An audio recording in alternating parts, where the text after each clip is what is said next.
गांव में एक पुरानी मगर मजबूत बैलगाड़ी थी।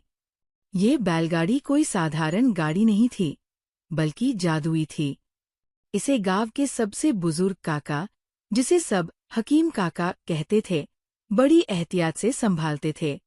हकीम काका के पास जड़ी बूटियों और देसी इलाज का बड़ा ज्ञान था, लेकिन उनका सबसे बड़ा रहस्य उनकी बैलगाड़ी थी।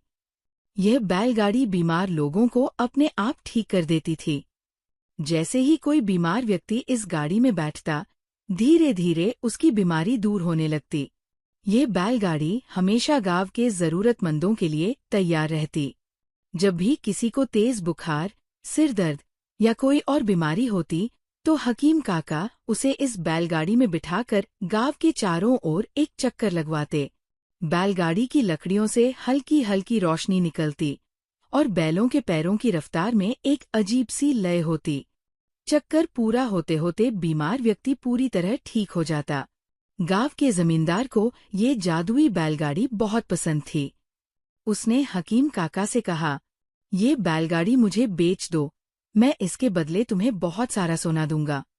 पर हकीम काका मुस्कुराए और बोले, "यह कोई साधारण बैलगाड़ी नहीं, ये गांव की सेवा के लिए है, इसे बेचा नहीं जा सकता।"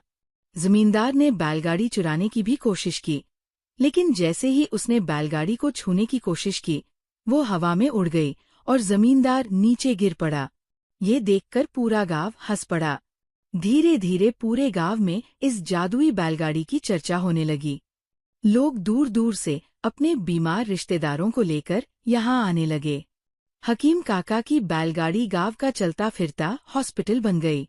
एक दिन जब हकीम काका बहुत बूढ़े हो गए, उन्होंने गांव के एक होशियार लड़के, सूरज, को ये जादुई बैलगाड़ी सौंप दी। सूरज ने काका की बताई हर बात ध्यान से सीखी और अब वही इस जादुई हॉस्पिटल को चलाने लगा। गांव में कभी कोई बीमार नहीं रहता था, क्योंकि जादुई बैलगाड़ी हॉस्पिटल हमेशा सबकी सेवा में लगी रहती थी। सीख: ये कहानी हमें सिखाती है कि ज्ञान और सेवा का कोई मोल नहीं होता। सच्ची सेवा ही सबसे बड़ा जादू है।